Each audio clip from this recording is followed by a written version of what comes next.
उसी में जीव पड़ जाएंगे। फल है, सड़ जाएगा, गल जाएगा, उसी में जीव पड़ जाएंगे। प्राण अति सूक्ष्म है।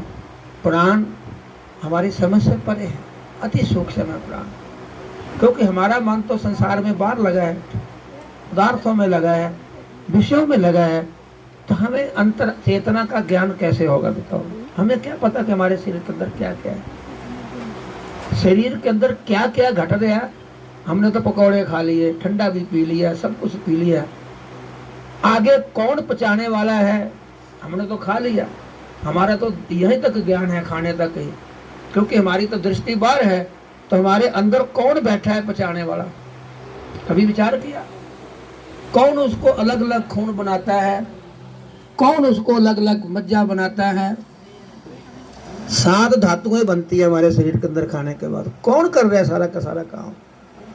पानी अलग, रेगुलर वो हमारा हार्ट बीट चल रही है, फेफड़े सांस दे रहे हैं, सारे कुछ सिस्टम चल रहे हैं। विचार करो, कोई है ना? तो भगवान ने गीता में कहा है कि अहम आत्मा गुणा के सर्वभूत तथा अहम आदि च मध्यम भूता नाम अंत है। जितने भी जीव प्राणी है, इन सब के अंदर जो चेतना है, जो आत्मा है, अर्जुन वो मैं हूँ। जब मैं उस शरीर से निकल जाऊं तो शरीर कितना भी सुंदर हो, कितना भी बलवान हो, ये उठ नहीं सकता। जैसे बिजली चली जाए तो पंखा, यही कितना महंगा पंखा हो, चलेगा ही नहीं। कितना बढ़िया पंखा कूलर हो, जब बिजली चले जाएगी तो नहीं चलेगा। इसी तरह शरीर कैसा भी है, स्त्री का है, पुरुष का है, किसी जाति का है, बच्चा है, बूढ़ा है, इन सब के अंदर जो जीवात्मा चेतना है वही शरीर को चला रही है। जब वो निकल जाएगी, इसका अच्छा निकल के जाएगी कहाँ भाई? इंदुपुर से निकल के इंदौरा चला जाएगी क्या? अगर निकलती है तो हम तो वहाँ पास ही खड़े थे, हमको पता नहीं चला कहाँ निकले। मैं तो देखा, मैंने कई आदमियों को ऐसे करके प्राण निकले मेरे गोदी में। मैं देखा भी इसमें क्या निकलता है। केवल श्वास ऊपर जाता है, और मरने के बाद भी आप पढ़ लेना साइंस, मरने के बाद भी हमारा जो दिमाग है ना, कि 15 मिनट तक काम करता है। 15 मिनट तक चेतना उसके अंदर रहती है। जैसे शरीर छूट गया, प्राण निकल गए मान लो, तो 15 मिनट तक वो जो चेतना है ना उसके अंदर विचार हो रहता है। ये तो साइंस कहती है।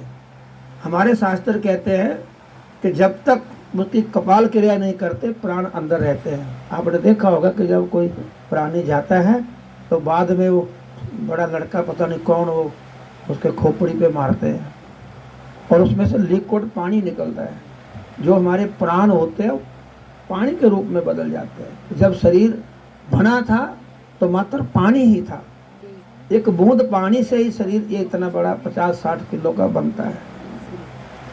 और आप कभी देखना किसी मुर्दे को जलते तो दोनों तरफ से शरीर ऐसे आता है। तो 6 फुट लंबा हम लगाते हैं ना, जब सवेरे अस्थियाँ निकालते हैं जाकर के तो कितने की जगह होती है, तो प्लास्टिक की तरह। मैंने देखा है ना, मैंने बहुत देखे, कई जलाए मुर्दे बहुत देखे, मशीन से भी जलते देखे, बिजली से भी जलते देखे। 10-10 मुर्दे भी जलाए यहाँ कुंभ के अंदर, भगड़दड़ी बड़ी तो बहुत ऐसे करके। कभी आप कभी काशी में जाओ तो एक मणिकर्ण का घाट है, वहाँ 100 50 मुर्दे एडवांस पड़े, नंबर ही नहीं आ रहा महीना ऐसे करके। तो एक बार मुर्दे, इधर भी मुर्दे, कैसा विचार होगा, विचार करो। तो शरीर ऐसे करके प्लास्टिक की तरह से आता है, इकट्ठा हो जाता है।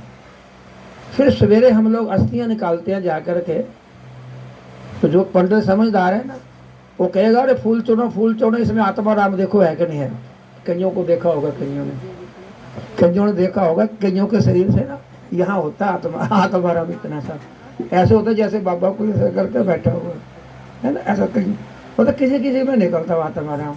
जो भजन साधना पाठ करते हैं ना, तो वो ऐसे इतना सब हड्डियाँ जल जाएंगी, वो आत्मा राम नहीं जलता। मैंने देखा कईयों के, किसी के होता है।